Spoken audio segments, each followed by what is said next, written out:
Welcome back to another episode of thought and things. आज हमारे साथ मौजूद है एक बहुत ही खास मेहमान जिनको मैं पिछले 6 महीने से दिमाग खा रहा हूँ कि भाई आ जाएं और फाइनली वो आ गए हैं। Usman Mumtaz, he's a YouTuber, he's a content creator, he's a filmmaker, he's a budding filmmaker.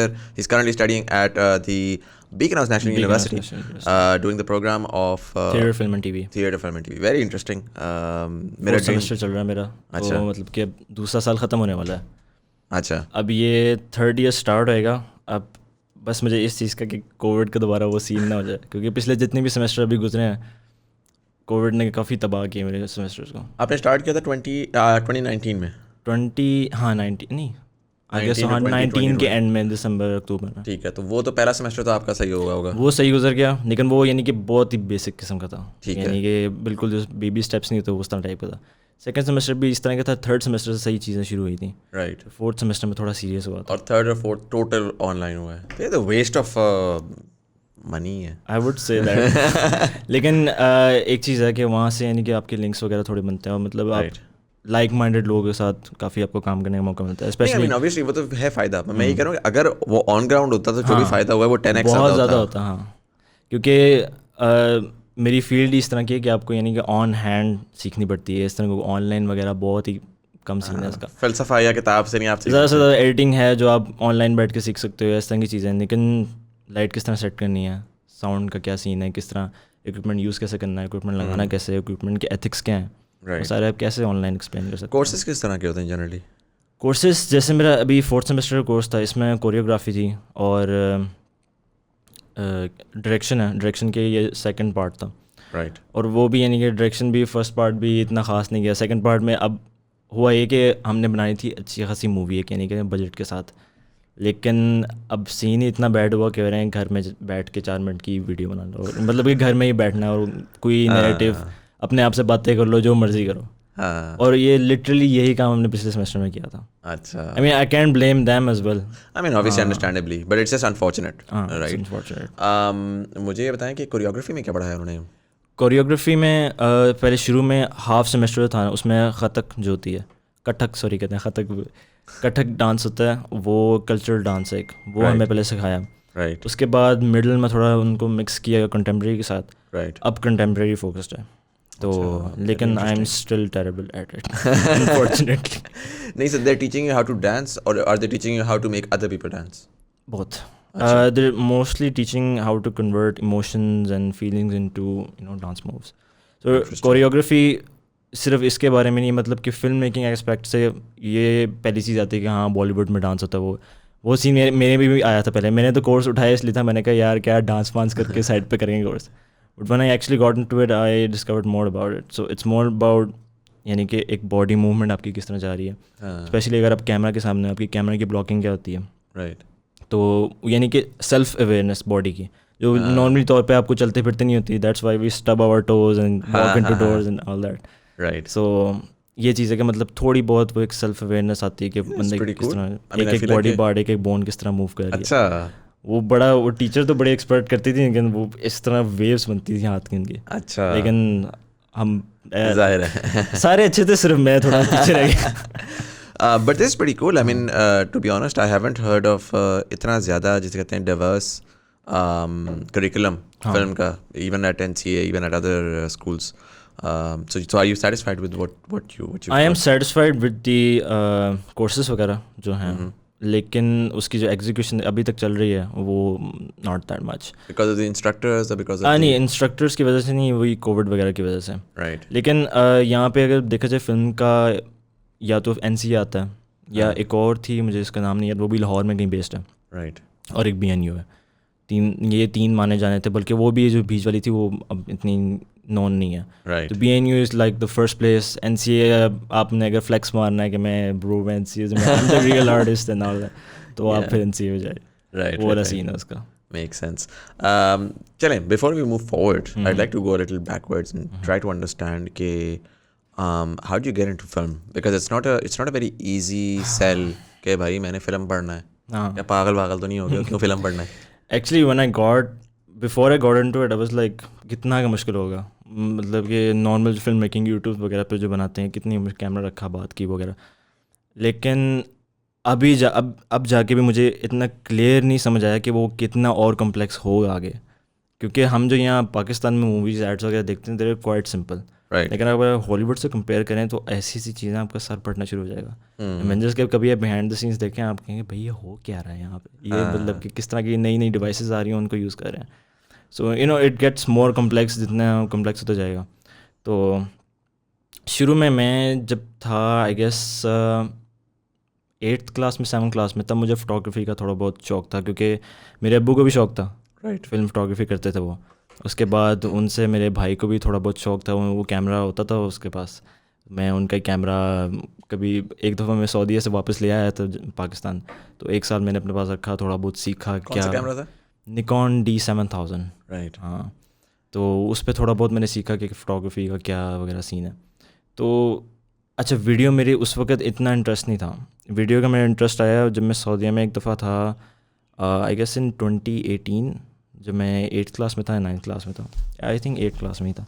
तो तब आखिरी मेरे ख्याल से सेकंड लास्ट ईयर था मेरा सऊदीया में। मुझे पता था कि मैं इसके बाद नहीं आऊँगा सऊदीया फॉर क्वाइट लॉन्ग टाइम, क्योंकि आगे यूनिवर्सिटीज़ हो उसकी वजह से। तो आई स्टार्टेड रिकॉर्डिंग। मैंने वीडियोस वगैरह बनाना शुरू की, वैसे ही फ़ोन से, मेरे पास फ़ोन होता था, उसी से वीडियोस मैंने बना ली। कभी सी साइड गया, वहाँ बना ली, इधर उधर। फिर मैंने वापस पाकिस्तान आके उसको एडिट किया एक दफ़ा। बड़ी मुश्किल से मैंने एडिटिंग सीखी, किधर से ट्यूटोरियल नहीं निकाला, किधर से, मुझे पता ही सॉफ्टवेयर कौन सा यूज़ करना है। मैंने किसी तरह से एडिट एक पुट टुगेदर किया। जब वीडियो बनी तो वो आज तक मेरे लिए एक होता है ना नॉस्टैल्जिक थ्रोबैक, इवन दो वो बड़ी चीज़ी टाइप की, उसमें ऐसे स्पिन होकर ट्रांजिशन मेरे ख्याल से पड़ी हुई है, जद्दा ऐसा करके कुछ नाम है, बहुत पिछली है। तो That was your first YouTube video essentially. हाँ, फर्स्ट के लिए। उससे पहले एक मेरे भाई ने बर्नआउट मारा था गाड़ी का, वो मैंने हल्का सा रिकॉर्ड करके पीछे गाना लगा दिया। वो जो नवाज शरीफ वाले लैपटॉप आते थे उस पर किया था 6 घंटे लगा के। इवन तो वो लाइक 5 सेकंड का काम था, लेकिन वो मैं देख रहा हूँ कि भाई इम्पोर्ट कैसे करते हैं, रखते कैसे हैं, ऑडियो का क्या सीन है, गाना कैसे लेके आऊँ, डाउनलोड कैसे करूँ। राइट। तो फिर जब फोटोग्राफी का मेरा इंटरेस्ट बीच में रहा, यहाँ लाहौर में वॉल सिटी वगैरह जाते थे, उस वक्त भी एक कैमरा होता था मेरे पास, निकॉन का ना D3300। अच्छा, this was what year? I guess जब मैं 8th में था, 8th या 9th में था। राइट। तो मैं उससे बड़ा बहुत इंटिमिडेट करता था मुझे कैमरा, भाई इतने सारे बटन्स, क्या फोकस भी नहीं है, उसका ऑटो फोकस भी नहीं होता था। राइट। किट लेंस आगे लगा है, वो क्या जूम हो रहा है, ये जूम इधर फंस क्यों गया है, लॉक तोड़ लिया उसका। तो मैं फिर फ़ोन से ही बनाता था। फिर मेरे पास होता था गैलेक्सी S7, राइट। तो यानी कि उससे बन जाती थी अच्छी वाली। तो वैसे ही फिर आहिस्ता आहिस्ता मेरा उसमें वीडियो में इंटरेस्ट आता गया। फिर मैंने कैमरा भी उठाया, सीखा क्या होता है। फिर उसके बाद उस वक्त ना एक ट्रेंड चलना शुरू हो गया था एकदम से यूट्यूब पे, कि फ़िल्म मेकिंग में ज़्यादा लोग इंटरेस्टेड हो रहे थे। शायद इसलिए वो इक्विपमेंट थोड़ा सस्ता हो रहा था या क्या सीन था। उस वक्त ये पीटर मैककिनन भी नया नया आए थे, वो भी सारी उनकी वीडियोस उनको बिंज वॉच किया। और भी सैम कोडर वगैरह को शुरू से ही वो तो एक होता था कि वो एक एपिटॉम लेवल है, वहाँ तक पहुँचना है। हाँ। तो उस तरह यानी कि बस प्रोग्रेस होती गई एंड ऑलमोस्ट लाइक जब मैं 10th में था आई गेस, तब मुझे यानी कि थोड़ा सा मैं कॉन्फिडेंट हो गया कि भाई कुछ ना कुछ यानी कि मेरे ग्रैस्प है। क्योंकि I was that kind of kid जिसको ना फुटबॉल से खेलना आता था, ना क्रिकेट से खेलना आता था, ना पढ़ाई में अच्छा था। बिकॉज ये मैट्रिक वगैरह मेरे बिल्कुल समझ से बाहर था कि मैं मुझे क्यों पढ़ा रहे हो, ये क्या नहीं दिल कर रहा। हाई स्कूल आपने किया कहाँ से था? DPS से। अच्छा, डिविजनल पब्लिक स्कूल है लाहौर में। I would say it's more or less of a prison and a torture chamber. अच्छा। लेकिन ये बड़ी इंटरेस्टिंग बात है। Most people who are creative ना, who've come to the podcast, whenever they talk about their school, university नहीं but schools की जब भी बात हुई है तो they all hated that experience. And I feel like कि I do understand why, because Pakistani निज़ाम जो है वो creativity, basically anyone who is creative, anyone who thinks outside of the box, वो एक आउटलायर होता है और वो एक डीमोनाइज होता है स्कूल के अंदर कि भाई तुम क्यों ऐसे हो, why can't you just study and why can't you just study and become an engineer. हाँ एग्जैक्टली। तो नहीं मतलब DPS का सीन था थोड़ा इससे भी ज़्यादा था, मतलब कि वो स्टूडेंट्स वगैरह को मारते होते थे, उस तरह थोड़ा स्ट्रिक्ट सीन होता था। अच्छा, आपको इस सेक्शन में नहीं जाना, अगर आपके पास वो ब्लू वाला नहीं है, ऑरेंज वाला, तो उसमें अब पता नहीं क्या सीन है उनका, क्या सख्ती वगैरह सख्ती है नहीं है। लेकिन उस वक्त तो काफ़ी बैड सीन था वो। यानी उस वक्त तो आप रियलाइज़ नहीं करते हो, चंडे खा के खुश में हंसी मजाक दोस्तों के साथ आ जाते हो, बाद में आपको रियलाइज़ होता है कि आपके साथ कितना गलत हुआ है। बल्कि लेटर इन टाइम फेसबुक पे ग्रुप बना था, उस पर लोग ना वैसे ही जो अब यूनिवर्सिटीज़ वगैरह में थे वो अपनी मेमोरीज वगैरह शेयर कर रहे थे। वो Aahista Aahista cancel culture group बनता गया टीचरों पे। अच्छा। और टीचरों ने आगे कहा उसको बंद करो, ग्रुप को बंद करो, ग्रुप के एडमिन के पीछे पड़ गए वो। अच्छा। खैर एनीवेज, DPS के बाद फिर पंजाब कॉलेज में मेरी थी, उसमें ICS मैंने किया। क्योंकि शुरू में मुझे कंप्यूटर्स वगैरह में और गेमिंग में थोड़ा बहुत इंटरेस्ट होता था। मतलब I was that kind of a kid के अगर किसी ने विंडोज़ इंस्टॉल करनी तो मेरे पास आता था वो। तो इस तरह के मतलब कि बहुत ही मुझे कोडिंग वगैरह नहीं इतनी आती थी, लेकिन यानी कि थोड़ा बहुत जो कंप्यूटर नॉलेज वो एक होता है, टेक्नोलॉजी के around you were fluent in that. मतलब कि MKBHD की वीडियोस वगैरह बिंज वॉच करना, इस तरह की ना थोड़ी बहुत होती है ना, कंजम्पशन होती है टेक की। तो कंप्यूटर में आई वाज लाइक अगर इस सब में नहीं है तो मैं क्या पता कंप्यूटर में मेरा थोड़ा बहुत इंटरेस्ट हो। अच्छा जी, मैं बड़ी खुशी खुशी गया ICS भाई, कंप्यूटर साइंस। पहला पेज खोला, व्हाट इज़ अ माउस।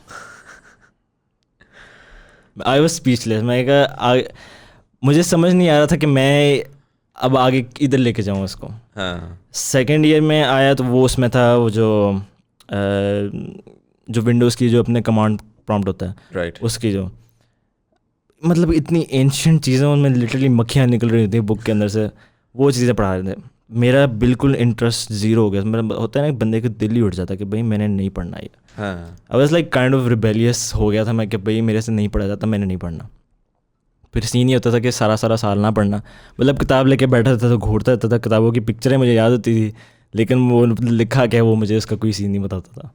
तो आखिर में एंड में एग्ज़ाम्स में आके थोड़ा बहुत जितना पढ़ लिया, पास पेपर से उठा लिया, पढ़ के पास कर लिया। तो मेरे से भी मतलब कि इससे भी बुरे सीन के लोग होते थे, अब उनका क्या बना, अल्लाह भला करे उनका। लेकिन एक चीज़ है कि मैं अपने आप को इस चीज़ में लकी कंसिडर करता हूँ कि मैंने अपना जो इंटरेस्ट था फिल्म मेकिंग का वो मैंने अपनी एज से काफ़ी पहले डिस्कवर कर ली। क्योंकि अक्सर लोग होते हैं वो इस एज में 18 में आके 17 में आके डिस्कवर करते हैं। I discovered it way back in like I guess when I was 14। Right. So मुझे एक पाथ मिल गया कि मैं एक ये चीज़ है जो मैं सही से कर सकता हूँ, सबको छोड़ो, एक चीज़ जो मुझे आती है वो मैं उस पर ही डेवलप करता हूँ। सो ऐसे ही इंटरनेट से सारा कुछ सेल्फ टॉट, इंटरनेट से ही सीखा, ग्रेडिंग कैसे करते हैं, एडिटिंग क्या है, कैमरा कैसे इस्तेमाल करते हैं वगैरह वगैरह। By the end of your high school, after you're done with your ICS, were you doing content? नहीं, उस वक्त नहीं। अच्छा। उस वक्त यानी कि फ़ोटोग्राफी में ज़्यादा था। वो मेरे इंस्टाग्राम पे भी बहुत पहले शायद पिक्चर्स वगैरह पड़ी हूँ, और मतलब फ़ोन से फ़ोटोज़ वगैरह ले ली, और इस तरह पत्तों वगैरह की मक्खी बैठी पत्तों की उसकी ले ली। वो यानी कि इस तरह बिगिनर वाला सीन था मेरा काफ़ी। लेकिन एक होता है ना कि इंटरेस्टिंग लगती है एक चीज़ आउट ऑफ एवरीथिंग, मतलब कि ना फुटबॉल में मज़ा ना इसमें किसी चीज़ में मज़ा आ रहा है, एक चीज़ है कि मैं थोड़ी सी इंटरेस्टिंग लग रही है जो बाकियों को शायद ना लगे। अच्छा, उस वक्त मैं फ़िल्म मेकिंग इस तरह कोई भी ट्यूटोरियल्स वगैरह दे मुझे इजी फील होती थी। वो किसी और को समझाते थे, वो कहता है कि यार इतना बड़ी क्या मुश्किल सी चीज़ है, मुझे समझ नहीं आ रही क्या होता है, फ्रेमिंग क्या है, क्या कॉम्पोजिशन है। मुझे बड़ी इजी मुझे लगता है कि अगर मैं कर सकता हूँ तो हर कोई कर सकता है। वो एक नेचुरल सी चीज़ लगती है ना आपको बैठ के उसको पढ़ना नहीं पड़ता, आपको हाँ। समझ आ रही होती है कि यार इस लाइन को सीधा कर दो, उसका लाइन कर दो, कितना हाँ। मुश्किल है। वो आपके नहीं कि एक इंस्टिंक्ट में होता है जैसा आप कह रहे हैं। तो खैर मेरा ये जब थोड़ा प्रोफेशनल लेवल पर मुझे थोड़ा आइडिया हो गया, मैं ब्रांड्स वगैरह के साथ भी काम कर सकता हूँ, तब मेरे पेरेंट्स को थोड़ा बहुत रियलाइज़ होना शुरू हो गया कि ये इसका इंटरेस्ट ना थोड़ा टिप हो रहा है कंप्यूटर साइंस से इसकी तरफ। तो उस वक्त अब्बू ने मेरे से पूछा भी था कि मतलब कि क्या सीन है इसका। तो मैंने कहा नहीं बस कंप्यूटर साइंस ही है, वो तो ये सब वैसे शौक वगैरह है, साथ साथ चला लेंगे इसको भी। तो फिर आहिस्ता आहिस्ता जब मैं सेकेंड ईयर में फर्स्ट ईयर में आ गया तो वो मेरे लिए बहुत डिप्रेसिंग था, क्योंकि एक तो था पंजाब कॉलेज, यानी एक में प्रिजन से निकल के दूसरे प्रिजन में चला गया, वहाँ पे भी वही सेम सीन होता था। तो वहाँ पे मैं थोड़ा मुझे ना फील होना शुरू हो गया कि I should totally shift my attention towards film making. तो फिर मैंने पापा से बात करना वगैरह शुरू की कि मैं यानी कि इसमें करना चाहता हूँ। So he was very reluctant at first कि भाई ये मतलब कि ये क्या चीज़ है ना, like computer science is a very specific you know given के यार एक टेक्निकल चीज़ है जो कि आपको कंफर्म मतलब डिग्री होगी आगे फ्यूचर बन जाएगा तुम्हारा, तुम कहीं छोटे से घर में बैठ जाओगे, बैठे हो गए कहीं पे। यानी वो इतनी श्योरिटी तो एटलीस्ट, मतलब कि पेरेंट्स आपके जो हैं वो हमेशा आपके लिए भलाई सोचते हैं कि उनको जो चीज़ समझ आती है उनके कॉन्टेक्स्ट में क्या भला क्या है। हालांकि उनको शायद नए ट्रेंड्स का ना पता हो, वो आपकी जॉब है उनको एजुकेट करना। अक्सर मुझे मैसेज वगैरह भी आते हैं कि यार मेरे पेरेंट्स बहुत मना करते हैं कि फिल्म मेकिंग वगैरह हराम है, I don't know how but हराम है ये वो वगैरह। सो मैं क्या करूँ क्या नहीं करूँ. सो मेरा फर्स्ट आंसर ये होता है कि आप खुद हो गलती में, कि आपने खुद इतनी मेहनत नहीं की. आप अपने आप को स्पॉट पे रख के खुद को टेस्ट नहीं कर रहे, उनको कुछ प्रूफ करके नहीं दे रहे. क्योंकि वो आपका भला ही सोच रहे हैं, वो आपके दुश्मन नहीं बैठे हुए. अगर आपको कोई चीज़ अच्छी लगती है, आप अगर उसमें प्रोग्रेस कर सकते हो, अगर आप में उसमें पोटेंशियल है तो प्रोग्रेशन और पोटेंशियल दिखाओ तो सही ना. ऐसे दिखाओ तो सही. हाँ मतलब अपने में छुपा के रखोगे कब तक रखोगे, या फिर फ्लेक्स करते रहोगे सही ज़िंदगी का. हाँ ब्रो मेरा तो बड़ा सही है. तो मैंने भी इसी तरह थोड़े प्रोजेक्ट्स वगैरह पकड़ना शुरू किए. शुरू में फ्री में काम किया, काफ़ी जुतियाँ भी पड़ी. उसके बाद फ्लैशबैक्स. तो उसके बाद फिर थोड़ा यानी कि छोटी मोटी जॉब्स लेना शुरू कर दी. कभी शिफ्ट वगैरह, बीच में छुप के वेडिंग्स में भी जाता था. अब मेरे ख्याल से अब जाके पता लग रहा है उनको कि मैं वेडिंग्स में भी जाता था. ये पॉडकास्ट देखेंगे तो यानी कि इस टाइम थोड़ा बहुत ना मैंने दिखाना शुरू कर दिया कि मतलब कुछ बन रहा है इससे. तो फिर उनको थोड़ी तसल्ली है, क्योंकि उस वक्त मैं अकेला था फैमिली में. अभी भी सबसे अकेला ही हूँ जो इतनी छोटी एज में अर्निंग स्टार्ट कर दी है. क्योंकि यूजुअली तौर पे होता है कि भाई जब डिग्री आ जाएगी, एक दफ़ा इंटर्नशिप होगी, जॉब लगेगी, फिर जाके पहले पैसे आएंगे. पहले 25,000 15,000 अपने पेरेंट्स को पकड़ाओगे. और मैंने आगे पकड़ा दिए थे व्हेन आई वाज 17 और मे बी 18. अच्छा. तो इस चीज़ में वो अलग बात है, बाद में ले लिए थे. पकड़ाए तो थे ना. तो खैर थोड़ा यानी उनको. अच्छा दूसरी चीज़, मेरे से जो बड़ी बहन है, उन्होंने उनका इंटरेस्ट था उसमें टेक्सटाइल डिज़ाइनिंग, फैशन डिज़ाइनिंग में. उसमें भी अबू बहुत रिलक्टेंट थे कि ऊपर से एक ये भी चीज़ है कि पाकिस्तान में जो इंडस्ट्री का जो हाल है, वैसे जो हमारी मेन स्ट्रीम इंडस्ट्री है, सारे स्कैंडल्स वगैरह आपको नज़र आ रहे होते हैं. पता लग जाता है क्या चल रहा है क्या नहीं चल रहा है. एक लेमैन को भी पता है कि भाई कितनी हरकतें हो रही हैं अजीबोगरीब. तो उस चीज़ से भी एक ओवरऑल इमेज इस तरह का बना हुआ है कि हर बंदे को यानी जिसकी इतनी रिसर्च वगैरह नहीं होती, ऊपर से प्लेन थॉट है वो ये कि भाई बड़ी गंदी इंडस्ट्री है, इसमें ये होता है वो होता है. हालांकि उसके भी मतलब कि इवन अगर आप बिज़नेस कर रहे हो तो उसमें करप्ट बिजनेसमैन भी होते हैं, अच्छे भी होते हैं. इवन अगर आप इंजीनियरिंग कर रहे हो तो उसमें करप्ट भी होते हैं, अच्छे भी होते हैं. बिल्कुल. इसका मतलब ये तो नहीं अगर आप फिल्म मेकिंग कर रहे हो तो उसमें गंदे भी होते हैं तो अच्छे भी होते हैं. उसमें मतलब कि एग्जिस्ट करता है वो.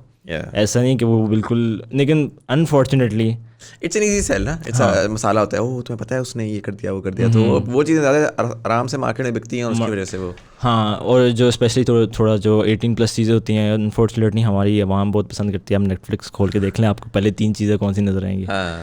तो यही चीज़ मतलब मीडिया के ना एक बड़ी गंदी सी सेंस बनी. ऊपर से अच्छा सबसे मुझे लगती है ना कॉन्ट्राडिक्टिंग चीज़ लगती है कि कहते हैं कि फिल्म मेकिंग बड़ी बुरी है, ये वो. सुबह उठ के सबसे पहले फेसबुक खोलते हैं, उस पर वीडियोस देखते हैं, ठीक है, बैठते हैं अखबार पढ़ते हैं, साथ न्यूज़ ऑन की होती है, वहाँ पे भी मीडिया चल रहा है. गाड़ी में जा रहे हैं वहाँ रेडियो सुन रहे हैं, वहाँ पे मीडिया चल रहा है. ऑफिस में जाके बैठ गए हैं, वहाँ पे भी न्यूज़ वगैरह या फिर इस तरह चीज़ें कंज्यूम कर रहे हैं. रात को उर्दू भी देखते हैं सारे. रात को उर्दू भी देखा है उन्होंने. लेकिन वो सही है, वहाँ पे फिल्म मेकिंग हराम नहीं है. तो नहीं वाली कॉन्ट्रडिक्शंस है ना, मुझे बड़ी इंटरेस्टिंग लगती हैं. जिस तरह बहुत सारे घरों में होता है कि जी बेटियां औरतें काम नहीं करनी चाहिए, काम नहीं. हाँ. लेकिन जब बच्चा होता है तो डॉक्टर आपको औरत ही चाहिए. तो दूसरे के घर की औरत क्यों ठीक है और आपके घर की औरत क्यों नहीं काम कर सकती. मतलब it makes no sense. So it's there's no clarity of thought in terms of why people want certain things. कि भाई नहीं मीडिया हराम है, लेकिन या जिस तरह वो नहीं होता कि यहूदियों की चीज़ों को यूज़ करना बंद कर दो. और ये फेसबुक पे बैठ के लिख रहे होंगे. तो भाई पहली फुर्सत में आप पहले फेसबुक तो यूज़ करना बंद करें, अपना फेसबुक बनाएं, फिर चाइना वाला सिस्टम करें. You can't. I mean it doesn't make any sense. But anyways so जब आप ये कर रहे थे while you were convincing your parents to, and you didn't take a year off, आपने ग्रेजुएट किया और डायरेक्ट किया आपने. ये बीच में गैप ईयर्स में कुछ नहीं लिया. तो उसमें साथ साथ आप यूट्यूब करना शुरू हो गए थे. यूट्यूब मतलब कि काफ़ी लोग की मतलब वीडियो बना ली, डाल ली, उसमें 1-2 व्यूज़ आते थे उस वक्त. वो भी अपने घर वालों से, दोस्त वगैरह, उनको शेयर कर दी लिंक. वही सीन होता था. तो प्राइमरीली कमर्शियल काम चल रहा था कि जी मार्केट में लोगों के साथ कर के. हाँ फ्री में ही चल रहा था वो भी. मतलब कि मैं एक्सपीरियंस वगैरह गेन कर रहा था, उसमें जुतियाँ भी बड़ी पड़ी थी. तो मतलब लेकिन मैं ये कहूँगा कि फ्री के काम करने का ना, अगर मुझे एथिक्स पता होता है ना कि उसको अप्रोच कैसे करना है, तो मैं कुछ अननेसेसरी जुतियाँ से बच जाता. जो क्योंकि जुतियाँ पढ़ के बंदा सीखता तो है, और मतलब कि वही बेस्ट तरीके से. What are the problems that you faced? सबसे जो मोस्ट जो मुझे चीज़ तंग करती है, अगला बंदा रिस्पेक्ट नहीं करता आपकी। वो कहता है कि बस एक बॉय है, इसको ज़रा साबुन की तरह यूज़ करके साइड पे फेंको। आपको अगर अप्रोच करना होता हो, अगर आपको कॉन्वर्जेसन कैरी करनी आती हो, वो ये चीज़ें आपको स्कूल में सिखानी चाहिए, जबकि व्हाट इज़ अ माउस पढ़ रहे हैं हम। तो वो चीज़ें जो हैं नहीं होती, नॉलेज वो अभी भी नहीं है पाकिस्तानियों के अंदर। आई गेस बाहर में शायद हो ना हो, लेकिन यहाँ पे एटलीस्ट मेरा तो एक्सपीरियंस है, यहाँ पे कोई एथिक्स के पीआर के बारे में कुछ नहीं समझाते।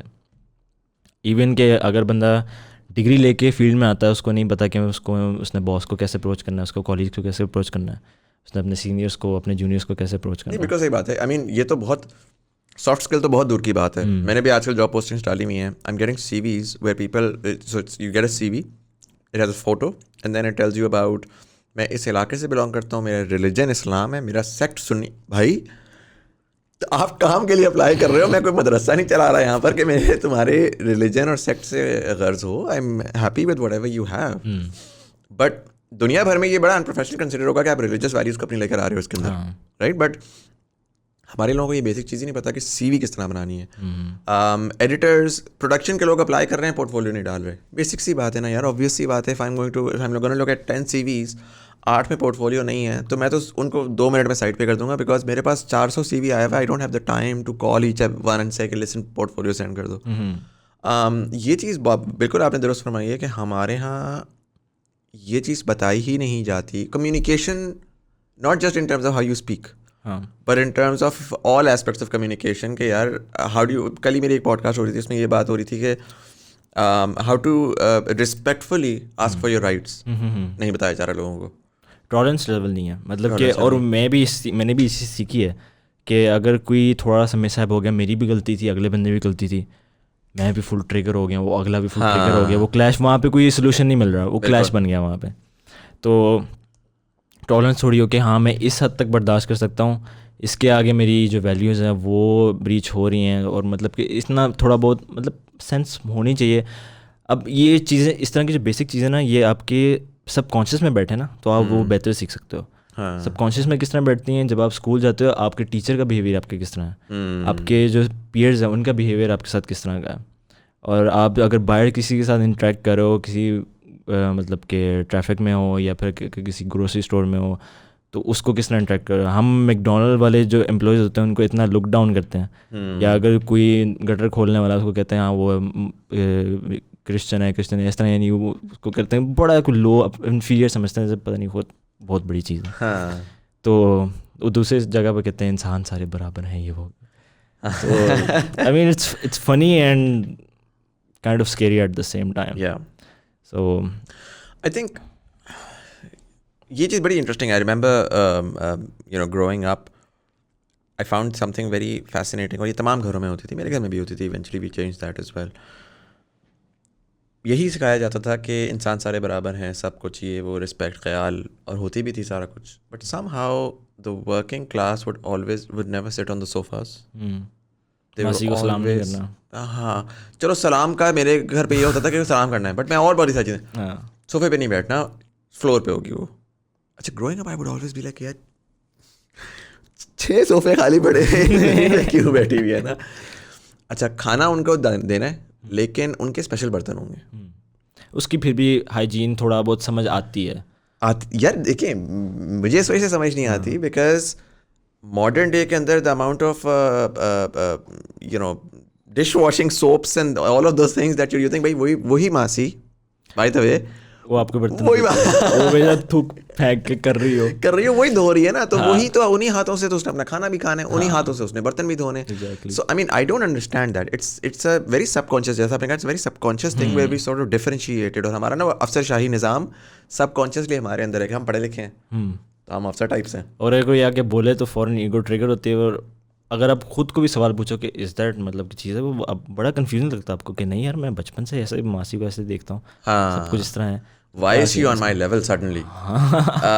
and but similarly मैंने ये भी देखा है कि अभी जिस तरह मेरी जनरेशन लेट मिलेनियल्स, ये जो बात है मेरे सारे दोस्तों ने नोटिस की थी, और फिर मेरे सारे दोस्तों ने अब like we're all obviously earning, we're all hiring people, तो हम लोगों का बड़ा डिफरेंट सिस्टम होता है। लाइक मुझे याद है, I went to a wedding in Lahore और my driver was there with me, और उन्होंने क्या किया था कि वेटिंग के ऊपर टेबलें लगाई हुई हैं और ड्राइवर्स के लिए कोई सेटअप नहीं है, तो ड्राइवर सारे बैठे हैं जिन्होंने खाना लिया और वो ना साइड पे कहीं फुटपाथ पे जी वो नहीं चौकड़ी मार के बैठे होते हैं और वो बैठ के खाने की अजीब तरीके से खाने की कोशिश कर रहे हैं, रोटी है तोड़ नहीं रही है, एक हाथ से प्लेट पकड़ी हुई है।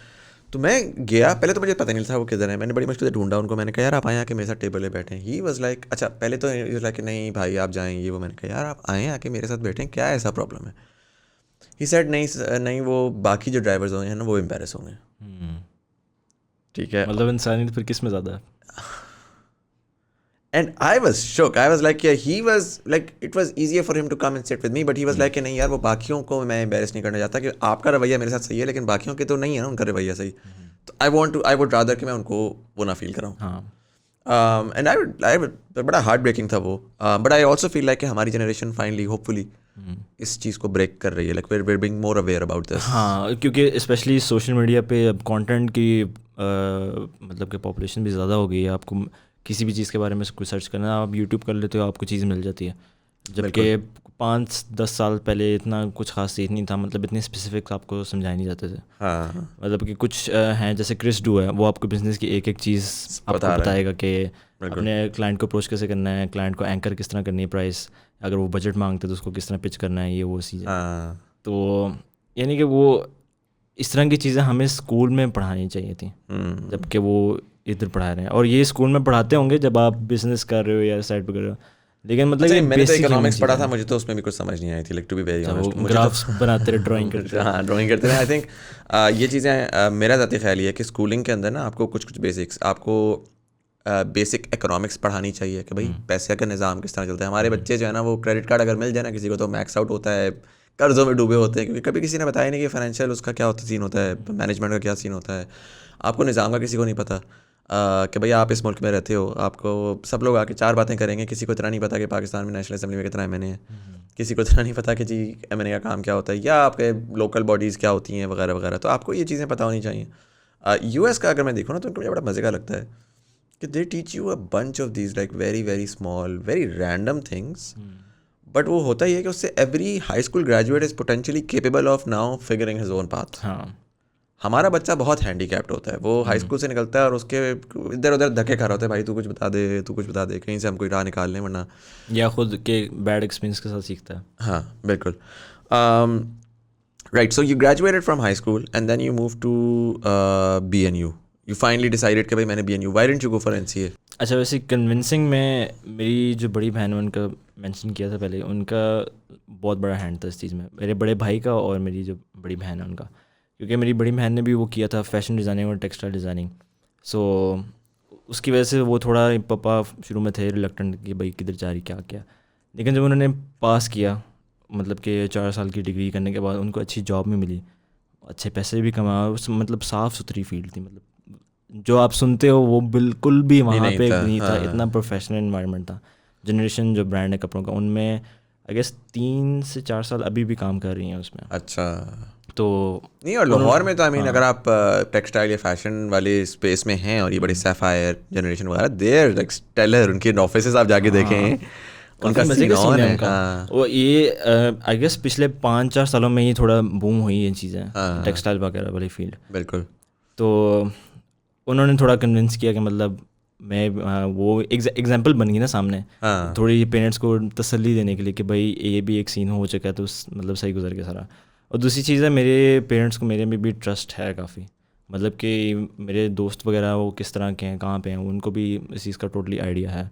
मैं यानी कि कोई फिल्में होते हैं ना, फिल्में बच्चे चलाते हैं घर पे, मैं कहता हूँ घर पे फिल्म ना चलाए बंदा, बाकी जिस मर्जी के साथ चलाए, घर पे अगर चला रही है, मतलब अगर आप हर जगह से धक्के खा के आप वापस किधर आओगे, घर आओगे। अगर वहीं पे हमने फिल्म चलाई होगी तो मतलब फिर बंदा इट्स कहाँ वेरी हो जाए। एंग्जाइटी इंड्यूसिंग ना कि अगर आप वहाँ पे भी जाके, एक सेफ स्पेस है, वहाँ पे भी जाके आप कॉन्स्टेंटली घुमा रहे हो, बातें कर रहे हो, अच्छा कोई पकड़ ना ले आकर।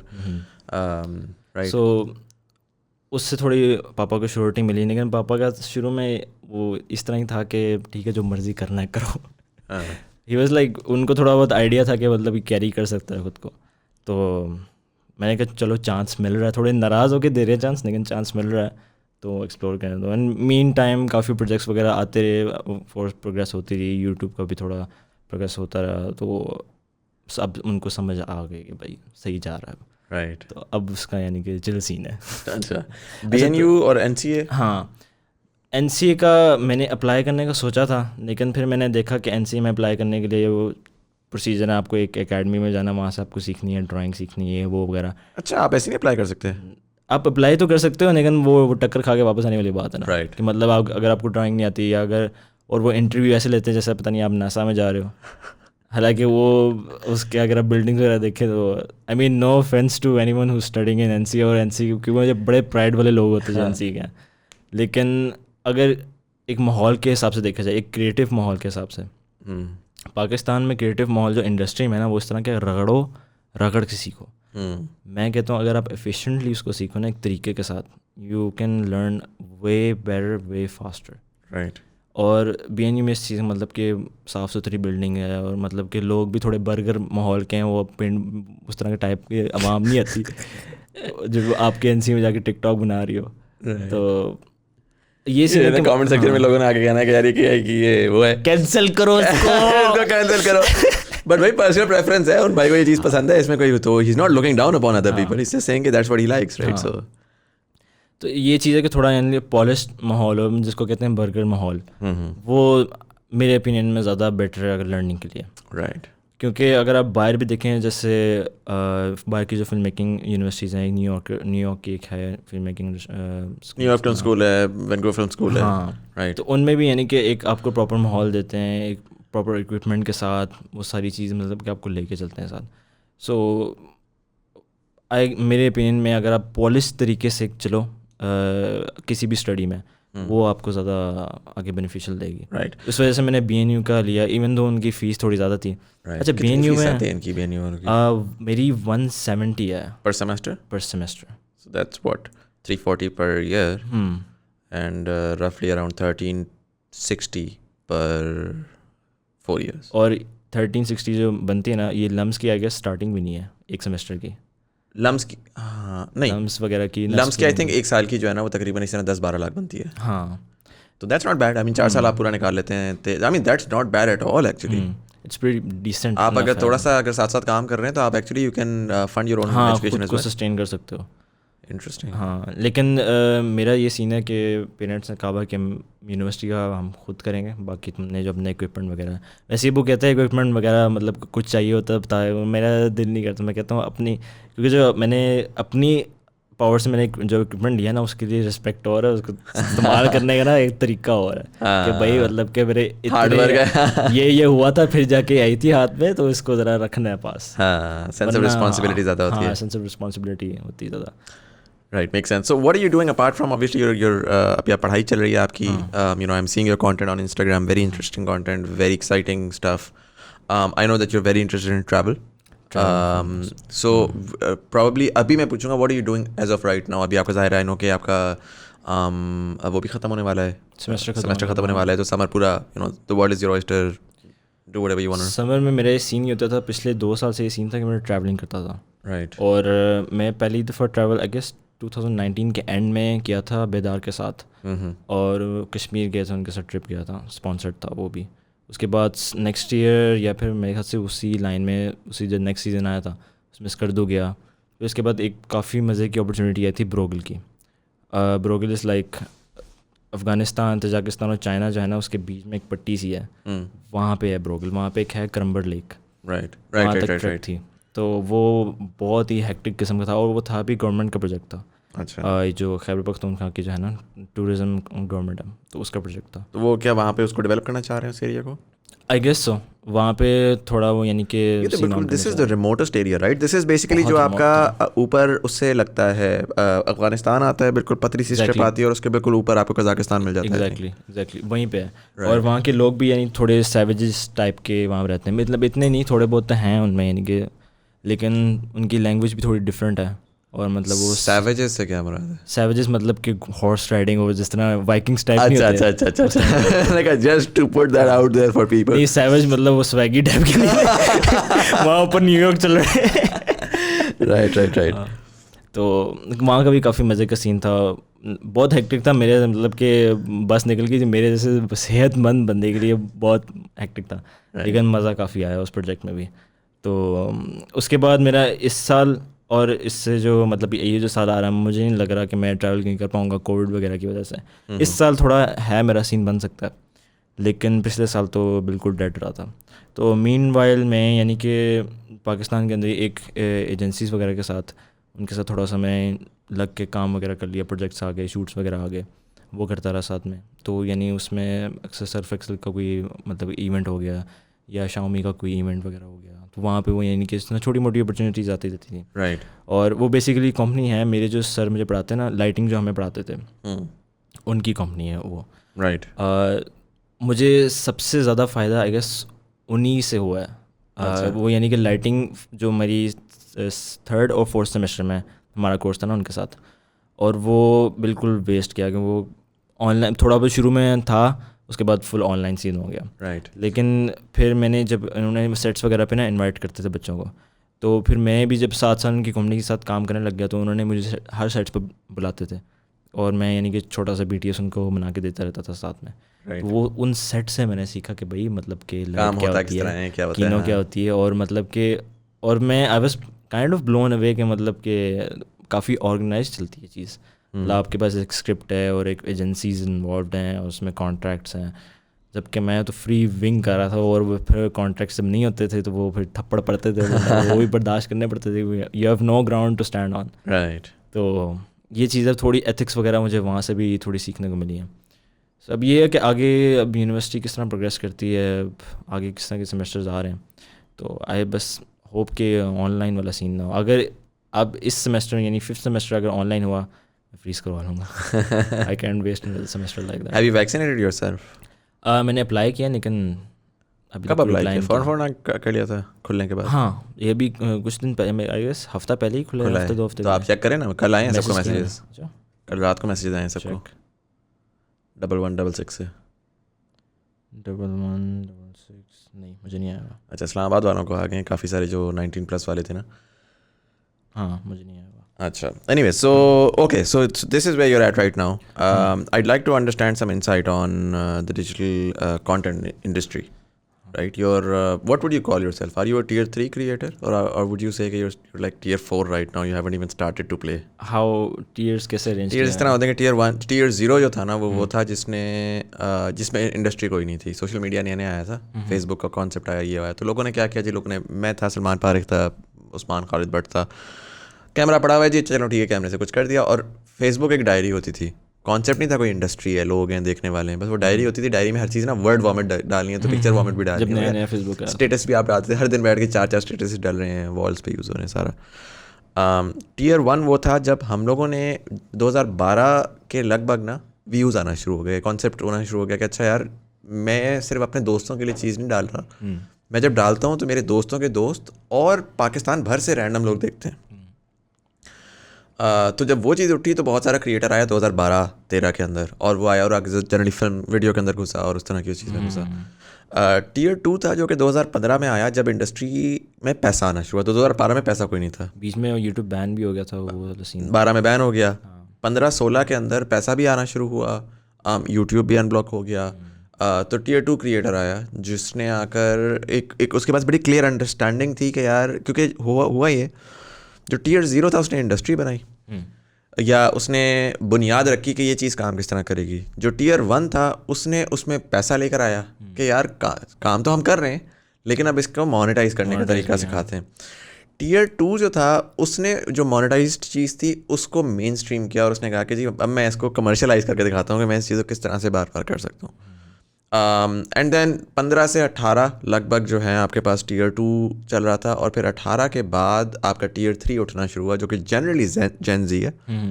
यू नो, मोमिना मुनीर, क्या नाम है लड़की का, फातिमा, ज़ैनब फातिमा, मारुख सेठी, kids who started to create content in the past couple of years. अच्छा, इसमें मैं ये भी डिफरेंस लेकर आता हूँ कि जो टियर 0, 1 और 2 थे, most of them were internet adopters. जो tier 3 है वो they were born into the internet, right? So they're the internet first generation that truly understands the internet. So their style of doing content is very different. There's another girl from Lahore, she goes by the Pakistan's youngest millionaire, Bisma Khan. She's a good friend. Very interesting content, very edgy, very different, you know.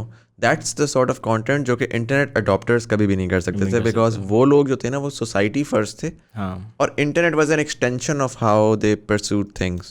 तो उनको बड़ा डर लगता था. मुझे आज तक डर लगता है कि यार मैं क्या बोल दूं तो किस तरह कैंसिल हो जाऊं. आज बच्चे को मैं देखता हूँ, बच्चा कहता है भाई कैंसिल हो गया, हु गिव्स अ शिट. वो 4 गालियां देता है, कहता मैं है आगे 4 बंदे और लेके कैंसिल. हाँ exactly.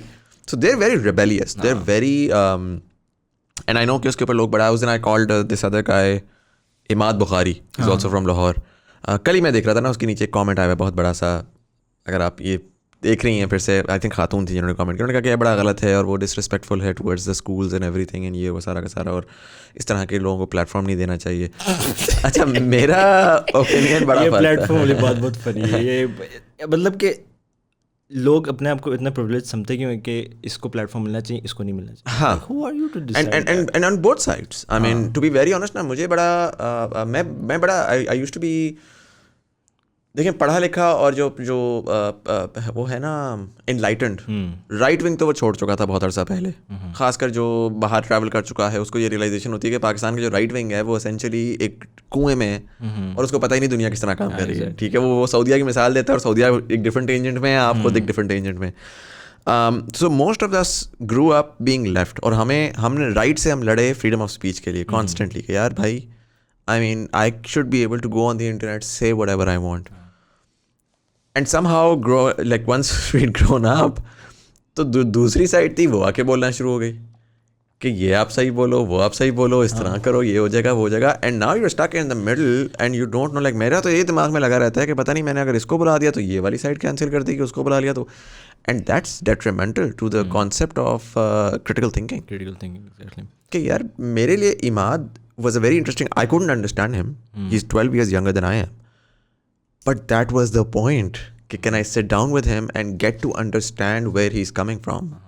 I can't demonize him because of the way that he speaks. हाँ exactly. And unfortunately, that's what we do, right? मतलब काफ़ी ऊपर से जज करके बंदे को, बजाय कि उसको नो हाउ हो कि मतलब किस तरह का बंदा है, आगे क्या चीज़ है, वो उसके बगैर ही एक अपने अंदर या लोगों से सुन के, उन स्पेशली दुश्मनों से सुन के एक कॉन्सेप्ट अपना एक यानी कि जहन में बना ली कि भाई ये बंदा बस इस तरह का है और ये इसकी ज़िंदगी में आगे बस यही लिखा हुआ है और मैंने डिसाइड करना आगे क्या लिखा हुआ है. हाँ. तो हाँ ये चीज़ है. बाकी आई गेस इंटरनेट पे प्लेटफॉर्म जो है ना, मतलब उसी बंदे को मिलता है जो मेहनत करके आता है. राइट. मतलब अगर किसी के पास फॉलोअर्स हैं, किसी के पास अगर ऑडियंस है, अगर इंगेज्ड है, उसने कुछ किया तो वहाँ पहुँचा ना. एम ही थोड़ी कि सो के उठा उसने. हाँ अब टिकटॉक वाला जो सीन है वो एक डिफरेंट ऑडियंस है. हालांकि लोग भी इसको ऐसे परसीव करते हैं कि भाई वो किसी मजदूर ने बना के वीडियो बना दी, वो जना फेमस हो गया, तो मतलब कोई भी कर सकता है क्या. उसका भी एक तरीका है, उसकी भी कोई चीज़ होगी, उसके इनसाइड जोक्स वगैरह होंगे. मतलब अगर आप उसको स्टडी करो ना तो वो कॉन्सेप्ट्स अंदर से निकलते हैं जो मतलब बड़े सबनिमल अंदर बैठे होते हैं. हाँ. तो वो कुछ कर रहा है तो जिसकी वजह से वो आगे चीज़ जा रही है. बिल्कुल. उसको फॉलोअर्स वगैरह आ रहे हैं, इस तरह चीज़ है. तो ऊपर से ट्विटर का कैंसिल कल्चर मुझे तो बड़ा डर लगता है. मैं ट्विटर से दूर रहता हूँ काफ़ी. मतलब उस खोल के मीम्स वगैरह देख के वापस आया था. लेकिन स्टोरीज वगैरह मैंने सुनी है ट्विटर की. सो it's unfortunately become a very polarized environment. Internet was not this space 10 years ago. It was a very empowering, very powerful space. मेरी एक TED talk है 2012-13 की I think, जिसमें basically I talked about social media for social change and how we can use this. And मैंने देखी और मैं उसको देखता हूँ ना. वो जो बिरयानी वाला एक कॉन्सेप्ट हमने किया था, कौन से वाला? बिरयानी डिस्ट्रीब्यूट की थी बाय पब्लिक में जाके. वो क्या था, 22 random acts of kindness था और वो इस तरह की चीज़ें थी. और वो TED talk मैं आज देखता हूँ. एक तो मैं बच्चा सा हूँ 23 साल का ना, पति से बात है ये होगा. And also I just look at the idealism of that kid and I am like यार क्या सोचा था कि इंटरनेट तो अब सब बदल देगा. सब लोग कहेंगे कि यार आओ पढ़ो लिखो गाओ और इस तरह कर लो. एंड बॉटम लाइन क्या निकली कि पोलराइजेशन, इंटॉलरेंस, गालियाँ चल रही हैं एक दूसरे को, फतवे लग रहे हैं एक दूसरे के ऊपर. नोबडी रियली केयर्स कि यार अच्छा नहीं हमने कोई कुछ सीखना है, कुछ बेहतर होना है, कुछ वो है. So it's quite disappointing. And to be honest मैं इसको इस तरह ब्रेक करता हूँ कि अगर मैसेज ये बात करें ना तो मैं नहीं जज करता. जिस बेचारे को एजुकेशन ही नहीं दी गई और अगर दी गई भी है तो इतनी फारिग सी दी गई है कि वो सलाहियत ही नहीं रखता बेहतर उस चीज़ को ब्रेक डाउन करने के लिए, उस चीज़ को थोड़ा कंसेप्चुलाइज करने के लिए। लेकिन जब पढ़ा लिखा आके उसको करता है ना तो वो मुझे ज़्यादा दुख थोड़ा होता है। दुख होता है कि वो अच्छा, इसमें मुझे एक और चीज़ लगती है कि लोग एक होता है ना मॉब मेंटालिटी, वो इंटरनेट पे आ गई है पढ़ी लिखी फॉर्म में, which is like educated mob mentality, which is way more dangerous. या तो स्पेशली यानी वो अब अगर 13-14 साल के बच्चे हैं, उनमें वो अगर उनको जो भी बताओ कि भाई ये कूल बंदा है, स्कूल बंदे ने ये बोल दिया है, अब ये जो है ना लिखा गया है, वो फिर उनका कंसेप्ट पे चेंज करने के लिए आपको साल लग जाएंगे। बिल्कुल। एंड ये बहुत ज़्यादा हो रहा है ना कि someone who has like who does a lot of rhetoric, हाँ, उसके पेजेस हैं और वो पेजेस के ऊपर जी बड़ा उसने सीन ऑन किया हुआ है, वो जाते जाके किसी बंदे को उठाता कहते हैं वो बंदा है उसने ये किया, और जी इसका पूरा क्राउड आके बंद करके कहता है कि जी किंग इसने बोल दिया, अब जाकर तो गालियाँ करो जाके। And that's not a very, I don't know उसका क्या वो है आउटकम, बिकॉज उसका फिर बात आती है कि रेगुलेशन लेकर आएंगे ताकि प्रोटेक्शन हो, गवर्नमेंट का काम है कि वो प्रोटेक्ट करे, बट देन जब प्रोटेक्शन की बात आती है तो फिर उसमें फ्रीडम ऑफ स्पीच का कॉन्सेप्ट आ जाता है। It's very complicated, it's complicated but there is still a way around it, अगर वो यानी फिगर आउट करने की कोशिश करें। अगर व्हाट वुड यू रिकमेंड, क्या हो सकता है? आई मीन अभी तक जो देखा आपने पबजी वाला सीन हुआ था, बाकी सीन फ़ौरन पकड़ के बैन कर दिया, कुछ कंट्रोल में नहीं हो रहा, मतलब कोयला हाथ में नहीं आ रहा, कोयला गिरा दिया। हाँ, तो उसका कुछ ना कुछ तो नहीं देखिए, बैनिंग से तो मैं एग्री करता ही नहीं हूँ ना, बैनिंग तो हो ही नहीं सकती। बैनिंग तो हमें पता है, हमने कफारा अदा किया था जब हमारा यूट्यूब बैन हुआ था। यूट्यूब बैन किया था, ठीक है, पहली वीडियो मेरी आई है 5 साल पीछे हैं उसमें। एब्सोल्युटली। बैन तो हो ही नहीं सकता, बट देन अगर हम ऑल्टरनेटिव के ऊपर बात करें, हम कहते हैं कि यार नहीं हमने कंट्रोल करना है, तो कंट्रोल करने में क्या आएगा, उसमें फिर ये आएगा कि आप लिमिट्स लगाएंगे कि what are the limits to your, एक चीज़ होती है नेगेटिव लिबर्टी। नेगेटिव लिबर्टी का कॉन्सेप्ट ये होता है कि yes, every individual has liberty, has the right to liberty of, you know, or the freedom to do all of these things, freedom of speech, freedom of this, freedom of that, unless आपकी liberty एक negative liberty की form में किसी और की liberty को impugn ना करेगी। हाँ, राइट। सो फॉर एग्जांपल मेरी फ्री स्पीच अगर दूसरे इंसान को के लिए डेट्रीमेंटल है, तो देन वो आ जाएगी नेगेटिव लिबर्टी के जरिए, राइट। अब मसला उसमें ये आ जाता है कि how do you define that.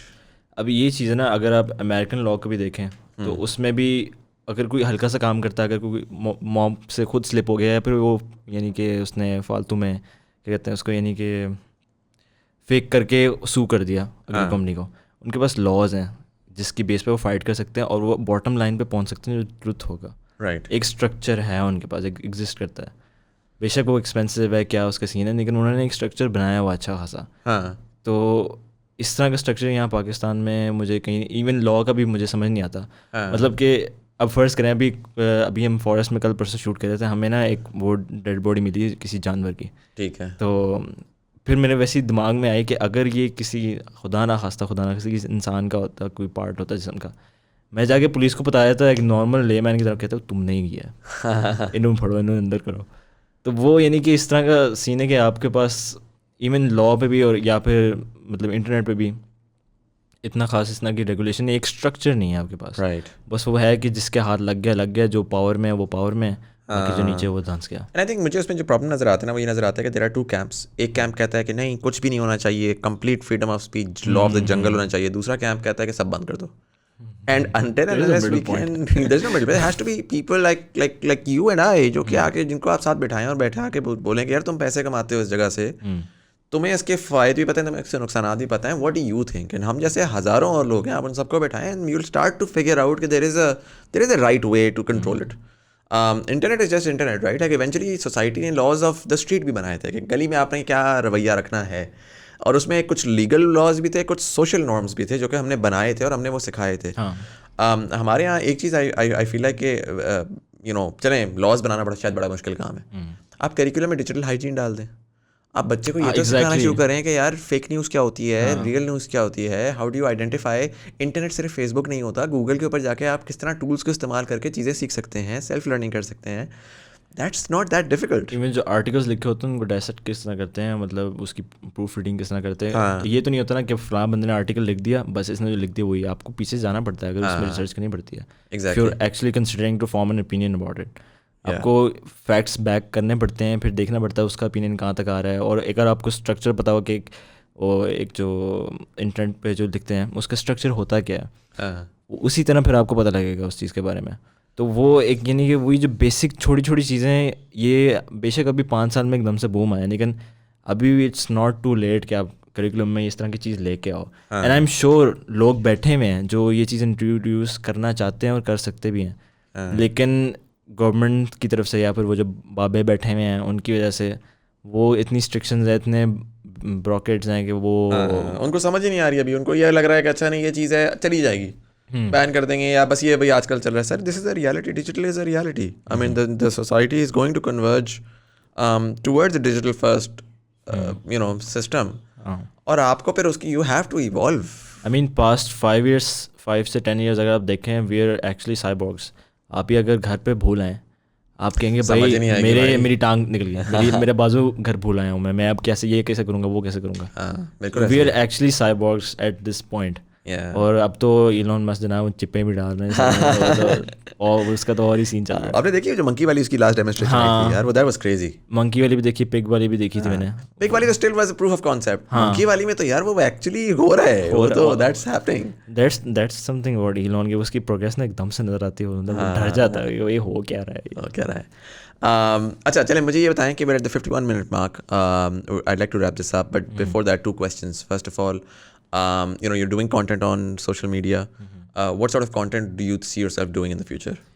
I guess इस वक्त जो मुझे गैप जहाँ पे नज़र आता है ना, जहाँ पे मैं फिट हो सकता हूँ, 2 साइड्स हैं। एक यूट्यूब फिल्म मेकिंग है और एक जो एक्चुअल फिल्म मेकिंग, एक्चुअल मतलब के फीचर फिल्म मेकिंग जिसमें प्रोडक्शन वैल्यू वगैरह चाहती है, उसके बीच में एक मिडिल ग्राउंड होना चाहिए। और वो मिडिल ग्राउंड बाहर के मुल्कों में लोगों में है, जैसे पीटर मैककिनन है या फिर डैनी एक है, और सैम कॉर्डर भी मोस्ट लीन टुवर्ड्स फिल्म मेकिंग ही है। लेकिन यानी कि वो एक मिडिल ग्राउंड थोड़ा बहुत फाइंड के लिए, पोटैटो जेट सबसे अच्छी एग्जांपल है। तो एक मिडिल ग्राउंड है, वो पाकिस्तान में बिल्कुल एम्प्टी है। उसकी वजह क्या है, उससे हो क्या रहा है कि एक क्वालिटी कंटेंट होता है ना, वो बीच में उसकी गैप रह गई है। राइट मतलब कि ठीक है आपकी वीडियोस वगैरह बन रही हैं, आप अगर फ़ोन से शूट कर रहे हो या फिर अगर आप नॉर्मल एडिट कर रहे हो, अगर आप सीख लो कि एडिटिंग सेंस किस तरह की होती है, अगर आप स्टोरी टेलिंग सीख लो, जिस तरह शहजाद शो है उनकी स्टोरी टेलिंग किस तरह की है, वो एडिटिंग वगैरह कौन सा कट कहाँ तक चलाना है, किस तरह, उसकी बड़ी माइनर चीज़ें होती हैं। अगर आप वो सीख लें और किस तरह फ्रेमिंग वगैरह करनी है, एक सबकॉन्शियस, वो इतना स्ट्रॉन्ग कंटेंट बन सकता है। तो इसके बीच में ना मैं कोई एक पाथ ढूंढना चाह रहा हूँ कि वो फिल्म मेकिंग भी हो, उसमें यूट्यूब भी हो। अच्छा, इसमें ऑलरेडी ना ईगो का मुझे थोड़ा सा इशू लगता है, क्योंकि अगर किसी हो ना किसी आप फिल्म मेकर से जाके बोलो कि यार वो फ़लाँ बंदे का काम देखा and he is a YouTuber lean toward film making, वो कहेंगे यार वो तो बॉय है, उसको कुछ नहीं आता इंडस्ट्री का, हम प्योर बैठे हैं यहाँ पे, हमें पता है क्या होती है, क्या हमारे लिंक्स हैं ये वगैरह। जबकि यूट्यूब वाला बैठा होगा, वो कहेगा कि वो अपनी छोटी सी दुनिया में लगे हैं, वो घूमी जा रहे हैं इन रैट चेस। हमें पता, हम ज़रा लोकल मार्केट से बाहर निकल के इंटरनेशनल मार्केट टारगेट कर रहे हैं। वो there must be a middle ground somewhere in between, and I think that sort of middle ground is happening a lot in India, where Bollywood is now very actively participating with you know their digital spaces, और उसकी वजह से फिर वो Netflix का उन्होंने middle ground निकाल लिया। तो unfortunately वो पाकिस्तान में अभी तक नहीं आया, but beyond that as well, how do you see Pakistan evolving in the future?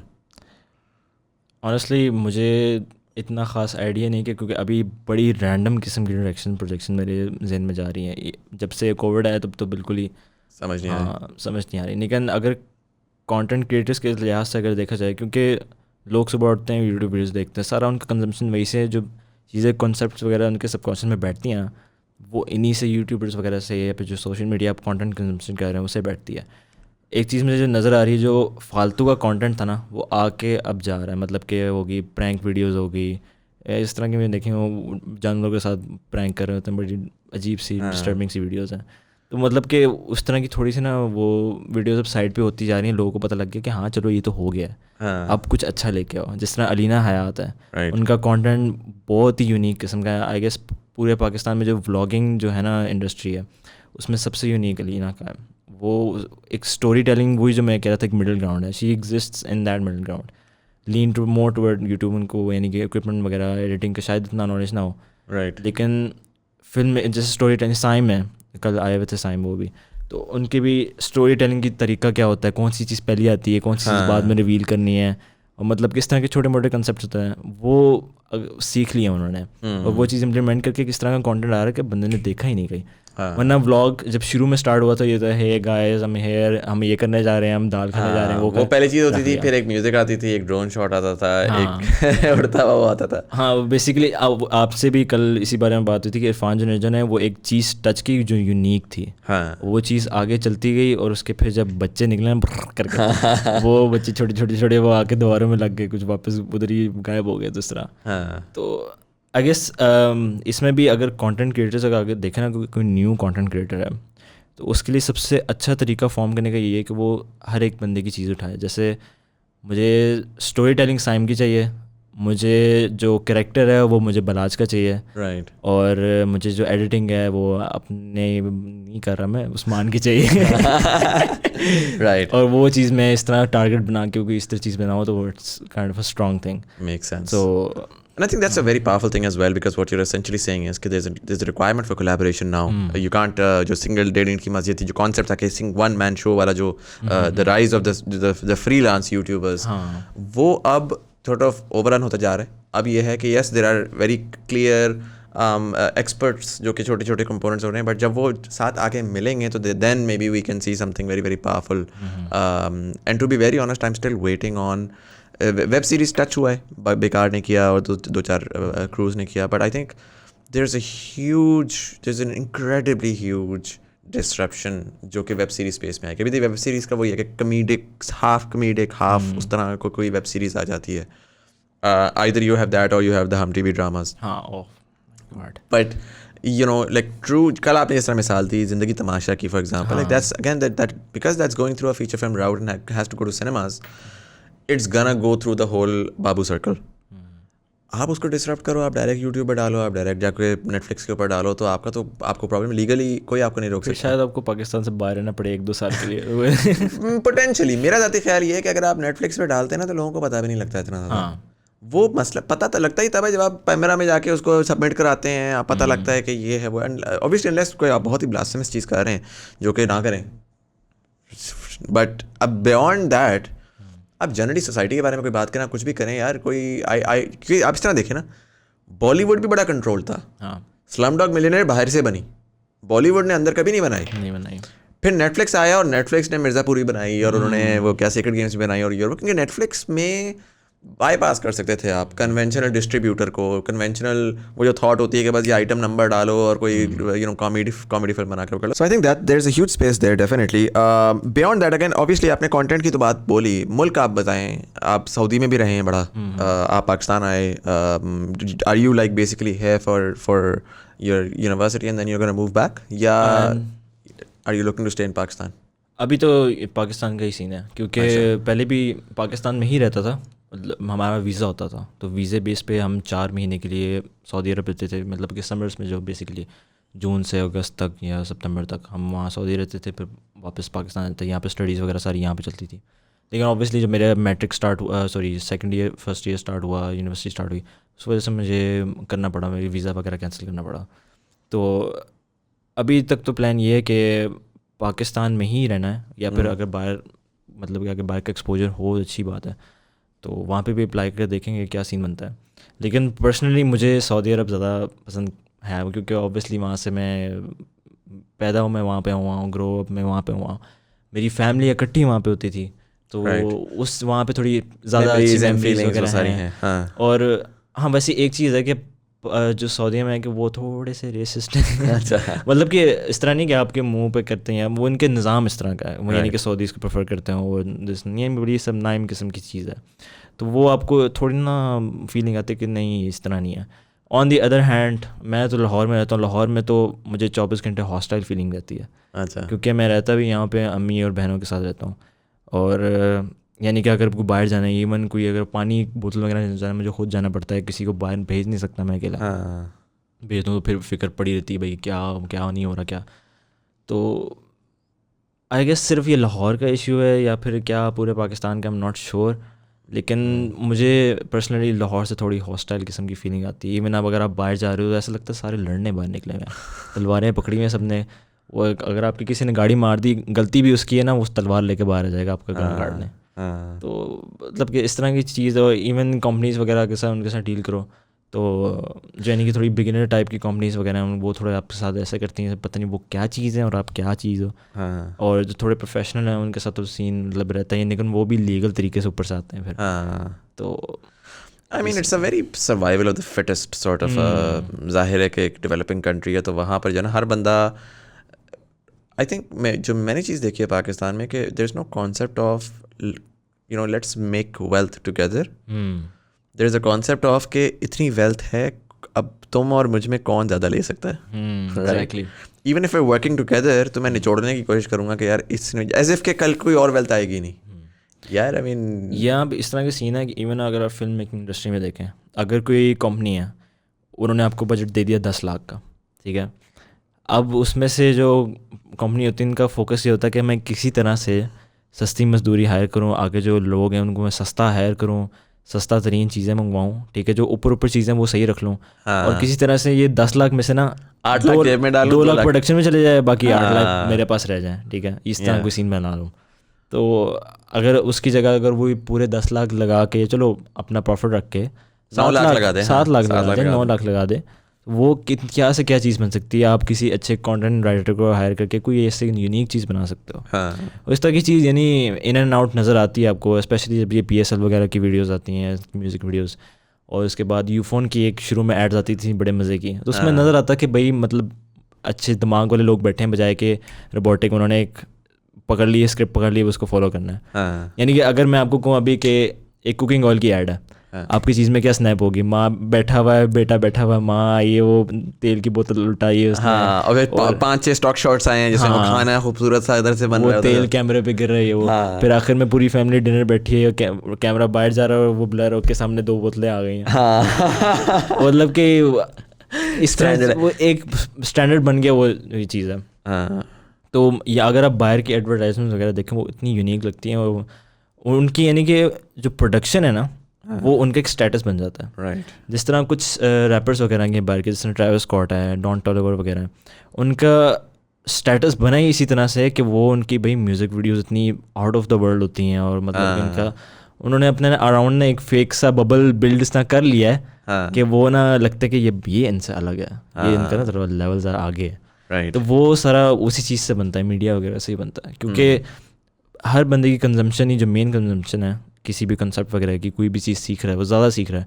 अब वो स्कूल कॉलेजेस वगैरह आपस में इंटरेक्शन से ज़्यादा कम हो गए हैं और इस तरफ ज़्यादा इंटरनेट पे ज़्यादा है, तो वहाँ पे वो जो चीज़ देखता है उसको वही चीज़ मान लेता है वो।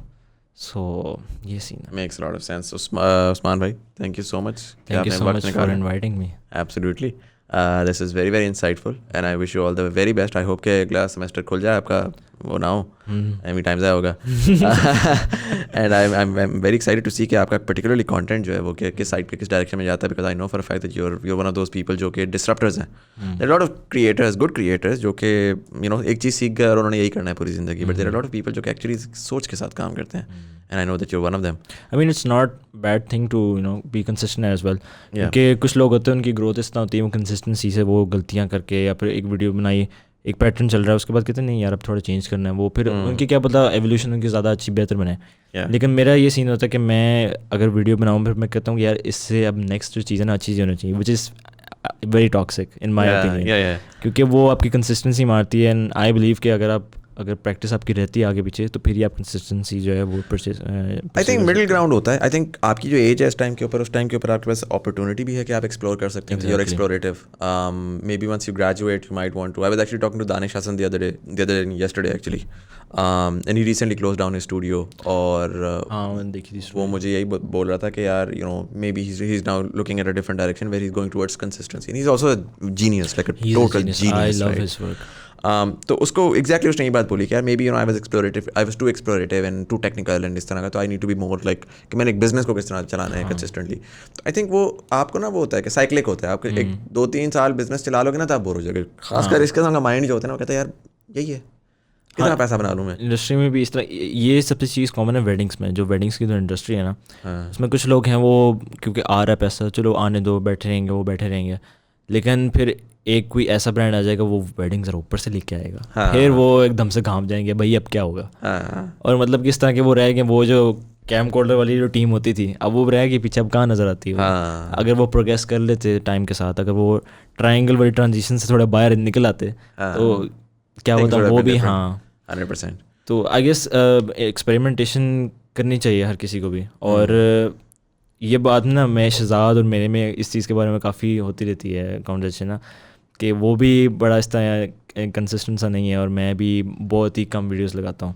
लेकिन मेरी जो रीज़न मुझे सबसे ज़्यादा समझ आती है ना, मेरा जिस तरह का कंटेंट है उसमें प्रोडक्शन एक वैल्यूज आती है, उसमें एक इन्वेस्टमेंट होती है। सैडली वो इन्वेस्टमेंट मुझे वापस नहीं आती 100% ऑफ द टाइम। यानी कि अगर मैं इस्लामाबाद आके एक वीडियो शूट करके मैं वापस गया, फॉरेस्ट ऑफ फीलिंग्स एक मेरी वीडियो है, उसमें मेरा पेट्रोल का अगर खर्चा लगा लो, खाने पीने का लगा लो, रफली 8,000 10,000 बन जाएगा। और अभी तक मेरे यूट्यूब से जो मेरे पास पैसे हैं वो कुछ 600 रुपये होंगे। So it doesn't really any make sense. लेकिन फिर भी फिर होता है कि आपको उसको सस्टेन करने के लिए क्लाइंट्स के साथ काम करना पड़ता है, ब्रांड्स के साथ। जब ब्रांड्स आते हैं कहते हैं भाई नहीं ये करो, मुझे ये चाहिए, और वो फिर आपको वो करना पड़ता है। तो इस वजह से मैं अपनी यूट्यूब पे ना ब्रांड्स को कम इन्वॉल्व करना चाहता हूँ। मैं सिर्फ उन ब्रांड्स के साथ अभी तक काम किया, जैसे बेदार है, बेदार दे रियली गुड। वो कहते हैं कि आपने जो मतलब बना के देना वो बना लो, वी ट्रस्ट इन यू। इस तरह के क्लाइंट बहुत कम होते हैं और मैं यूट्यूब पे ना उनको ज़्यादा लेके आना चाह रहा हूँ ताकि सस्टेनेबिलिटी भी रहे और कंटेंट वगैरह भी बनता रहे। हाँ, consumer doesn't start hitting you as well कि यार क्या कमर्शियल ट्रैश। बाकी आई थिंक यूट्यूब का जो था, जो CPM कहते हैं इसको, वो थोड़ा बड़ा है। क्या सीन हुआ है मुझे तो नज़र नहीं आया, लेकिन देखते हैं क्या उसका सीन बनता है। आई होप कि कुछ अगले सालों में इतना हो जाए कि यूट्यूबर्स सस्टेन करना शुरू कर दें। और उसके यानी कि दूसरे अल्टरनेटिव्स भी हैं, जो यानी कि पेट्रियन है और मतलब कि मर्च वगैरह है, और इस तरह के भी अल्टरनेटिव्स हैं। लेकिन अगर आप यूट्यूब वगैरह से थोड़ी सी अर्निंग वगैरह शुरू हो जाए ना, उस मतलब कि डिसेंट अर्निंग है, मतलब इतनी हो जाए कि यार मेरा काम का कॉस्ट पूरी हो जाए, वो कवर हो जाए। अब मैं रिलैक्स हूँ कि यार अच्छा मैंने ना ब्रांड्स के साथ काम करना तो मैं अपने उस पर कर सकता हूँ। अगर यार मेरा घर का चूल्हा ही ब्रांड पे चल रहा है तो जाहिर सी बात है कि मैं डांस करूँगा, मैं जो भी मुझे इंस्टाग्राम पे करना पड़ेगा मैं करूँगा, because I have to make sure कि वो है। लाइक उस पर अगर कोई आके मुझे क्रिटिक करता है तो मैं अब तो मेरा यही हो गया कि मैं जाकर रीड आउट करता हूँ कि भैया मेरा यूट्यूब का कंटेंट देखो, मैं सुबह शाम वो बैठे कर रहा हूँ, पूरी टीम बैठी हुई है, कैश बर्न हो रहा है, don't blame me for doing this because that can't work without this. You can't appreciate one and you know be दूसरे पे आप गालियाँ दें आके, it has to be together. But again, Usman, thank you so much. 1 hour 8 minutes. We're gonna wrap this up at this point. Thank you so much कि आप आए और आपने वक्त निकाला. Thank you so much. And for all of you guys, thank you so much for watching. अगर आपको episode पसंद आई हो तो अपने दोस्तों यारों को जरूर शेयर करिएगा। इसके साथ यूट्यूब वाले लाइक का बटन दबाएंगे, ज़्यादा एंगेजमेंट बढ़ेगी, ज़्यादा लोगों तक हमारी कन्वर्सेशन पहुंचेगी। ऑडियो प्लेटफॉर्म्स वाले सब्सक्राइब बटन दबाएंगे तो आने वाले एपिसोड का नोटिफिकेशन मिलेगी। नीचे दी गई हुई लिंक को क्लिक करेंगे तो TBD कम्युनिटी को ज्वाइन कर सकते हैं, जहाँ पर हम डिफरेंट आपका फीडबैक भी लेते हैं, डिफरेंट आर्टिकल शेयर करते हैं, डिफरेंट कॉन्वर्सेशन करते हैं और इसके साथ साथ आपके गेस्ट रिकमेंडेशन भी लेते हैं। So you can join that community as well. But anyways, this was Syed Muzammil Hasan Zaidi, you are watching thought behind things. Thank you so much for watching and I will see you in the next one.